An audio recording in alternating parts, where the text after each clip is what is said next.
So last week, we did kind of the nurture drip, right? For those folks 3+ months out, but not like over a year out, that we want to make sure that we maintain contact with because we've already spent time connecting with them, talking to them, understanding kind of what their criteria is, what's important to them, etc.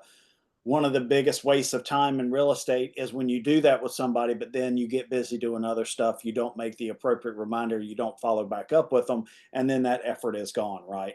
And one of the worst calls we ever make is, "Hey, I wanted to check in and see what's going on with your home search." And they're like, "Yeah, we closed 2 weeks ago. Thanks."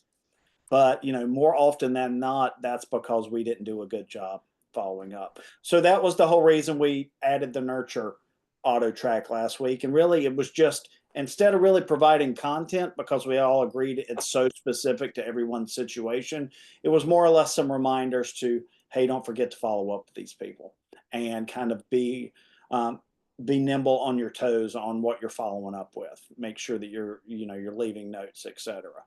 Today, I want to focus on trying further to capture those people who don't respond to that initial auto track.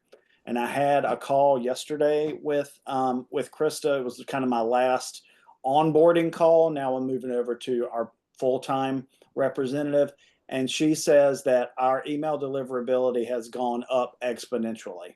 So things should be getting delivered. Now, if you're still noticing that things aren't, a couple of reminders, make sure you go in there and make sure the email address is verified, their contact is verified. You change that markup at the top to the blue check mark. Always do that when you're talking to folks. I kind of do it anyways to try and encourage stuff to go through, but send me specific examples if you see things not getting through to folks and they're checking and it's not in spam, etc. But I think the majority of the bad part of that is behind us and we're moving Okay, forward. yeah. That's what I'm A having lot, trouble I doing. think I think a lot of it has been it was old leads, not new leads. The newer leads seem to be getting things. Exactly. Okay, so but again, if you have examples, screenshot it, email it to me, give me a brief description, make sure I know who the lead is, so I can send it to support. Or you can always send it to support yourself or call support if you're having issues. But today I wanted to focus on building that auto track, which we had in the past. If you remember with Boomtown, we had an archive auto track or drip or whatever you want to call it. And that's just to continue to poke at these people who don't respond to the initial auto tracks, just to say, hey, I'm still here. Hey, I'm still trying to provide some value, still asking some, probing questions to try to get a response. Because we know it takes, 6, 7, 8 attempts to reach someone and form that connection with them, which is why there are basically one of those every day during the new lead auto track. But not everyone is always ready then. And this is a way to continue to reach out to them. And you'll remember, as long as they've looked at properties, they should still be getting those property alerts as well as if they've been on the website. So all of this to try and catch those people that are further out, because not everybody has their camera on, but raise your hand if you've converted a lead that's been in the system like a year plus. Yes. Yeah. So, and that's part of the reason for this to get behind it. So, going to share my screen, but I already did some pre-work today. So hopefully we're just going to kind of talk through this and see what you guys think about it and go from there.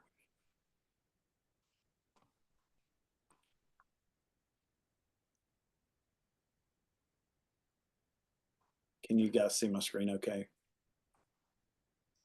Yes. Okay. So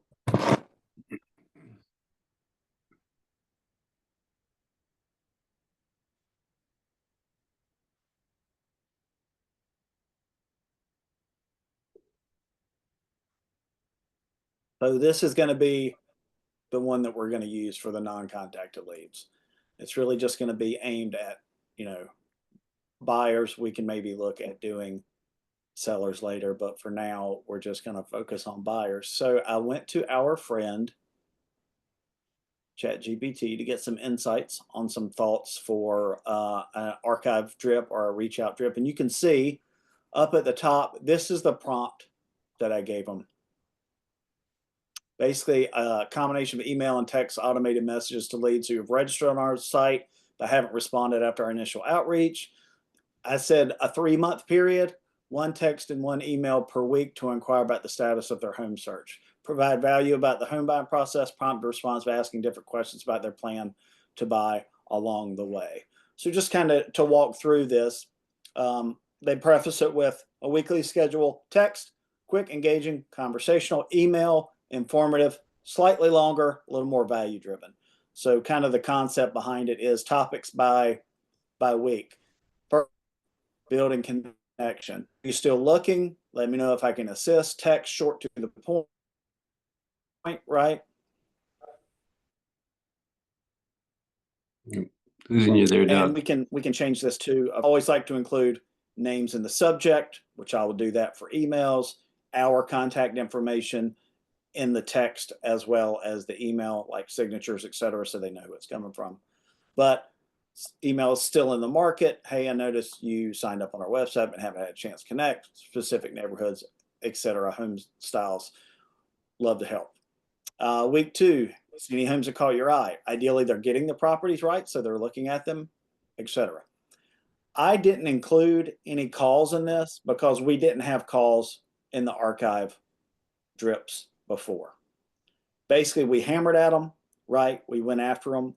Now, what I would say is, how should we approach our prospecting every day?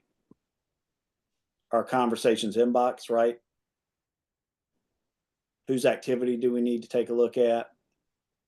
Get in there and do that. Of course, our reminders. But once we've caught up on that, you really want to see who's been on the website recently and have you talked to them, right? Have you talked to those folks? So making sure that you're going in and sorting your lead central or whatever by who's been on the website most recently. And then eyeballing. Well, yeah, I've talked to Tom. Yeah, I've talked to Bob. Yeah, I talked to Sarah. We're going out this weekend. Oh, wait, I've never talked to Ed. Call Ed, right? Because he's on there. So that's the purpose behind all this, to get people on the site so they kind of raise a flag, whether outright or not realizing they are based on their activity, and then following up. Week 2 was about homes. Week 3, kind of refining the search. Hey, tell me what it is you're looking for specifically. Or financing, how are you going to pay for it? End of month 2, week 5, time frame. Timing is everything, especially if you've got someone, and we've all had these folks, they're not ready to talk because they're 6+ months out, right? Or they're 3+ months out. Maybe they think it's too early to talk. Well, it doesn't have to be, right? Etc. School districts, do you want to focus on a certain area? You know, we can, of course, we don't talk about schools, but we can certainly build searches based on schools. Exactly. Again, trying to ask questions about what's important to them, right? Market trends, things like that. I'm going to take an aside here. I mentioned this the other day, but I want to mention it again. If you know someone has to sell, and for your past clients, go in the info tab in your lead and make sure their address is in there so they get those market alerts based on their property. It's a way to provide that additional value. It's what Fellow was doing in the past. Okay, so make sure that you've done that. If you have some downtime during the holidays, and this is for people who obviously it might take a little bit longer to do, go in for your closed clients. If they're not marked that way in Sync, just pull them up in Sisu. You can do that very easily by using the filters, and then just go through, make sure they're all marked as past client, and make sure they all have their address in there so they're getting those alerts. That's another touch that you don't even have to think about, that they're going to be getting every month to keep you front of mind for them and also provide that value. So don't forget to do that. If you have questions about how to do that, let me know. Week 8, talking about hidden costs or home inspections, et cetera, preparing for success. And then month 3, prompting action. Hey, what's a good time to see homes? Let's go see some homes. Asking about pre-approval again. Are there things holding you back? Overcoming barriers. You know, overcoming objections is a big thing in our business. You have to be able to ask questions to provide value, right? It's our job to look at things from perspectives that our buyers don't necessarily, because they don't know the process like we do. So our job is to be solution focused. We can't do that without asking probing questions and then being able to help them maybe see things from a different angle, provide that information that might actually help a light bulb go off for them. They might realize that something is actually possible that they didn't think was possible, etc. And then just kind of wrapping up, any updates on your search, where are you in your journey, etc. So if we add this onto the other, now we're about close to 3.5 months of constant reach out on new leads. Typically somebody's going to respond in that timeline. Now there might always be someone who doesn't, but this gives us another better chance, right? And let's let the technology work for us. So this is kind of what I came up with based on this. Of course, I'll massage it a little bit when I put it together. What I really like is, without even telling it what's in our other auto track, it's a lot of the same stuff, right? And hopefully you've all turned on the auto track for yourself for the new leads, so you know what they're getting. But it talks a lot about the process. It talks a lot about time frame. It talks a lot about how are you going to pay for it. It talks a lot about your criteria. It talks a lot about providing value and how I can help. So these themes are consistent. So they're going to be getting kind of a little bit version shorter of the message that they've already gotten. Thoughts, questions, ideas?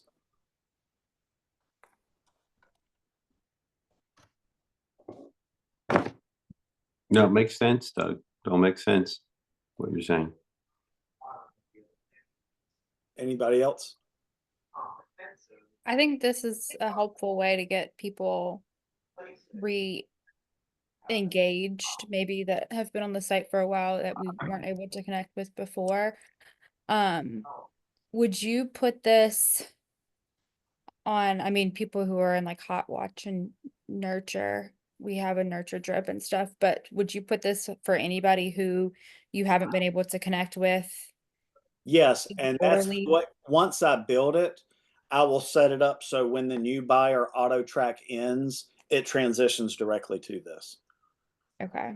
for anyone marked not contacted. Now, if you want to go in and assign it to people that you haven't been able to contact that are on the site, I welcome you to do that. Just make sure they don't have a current auto track running already, so they're not getting double hit.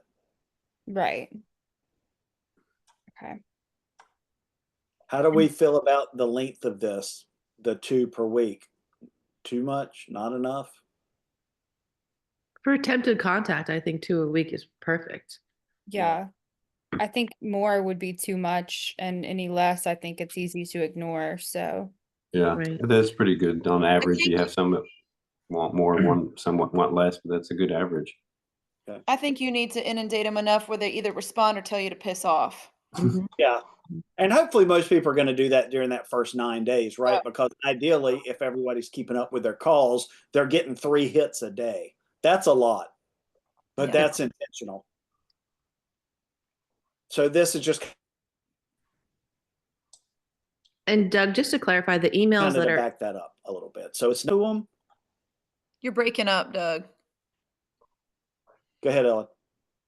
sorry, you were breaking up. I thought you stopped talking.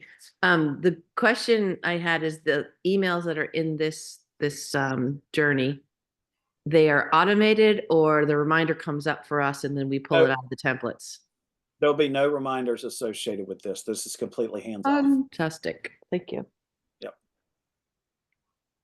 And that's why there aren't calls with us too. We didn't do call with the archives Yeah. previously, but in the spirit of not letting the system do the whole thing for you, you do have to be responsive if they raise their hand by looking at a property multiple times. Of course. And you got to make sure that you're looking on your lead central to make sure you've contacted those people who have been on the website recently and you know the difference, et cetera, right? So just make sure, this isn't to do the whole thing for you, it's to do part of it for you, but you got to be paying attention to jump in with the rest of it. Yeah. And to clarify around the enrollment of this is automatically going to start after the new lead campaign if they Yes. haven't engaged. Correct. So basically when that runs its course, Mhm. it will transfer to start this. And then if we have folks that we want to enroll into it, is there a tag or label? I forget what we're calling them in sync label, right? You can probably just go in and add it to anyone labeled not Gotcha. contacted. Just add the campaign, okay. Or track. Yep, that's it. And I can let you all know when I get it set up so it's available for you to kind of jump in and use. Any questions or other thoughts?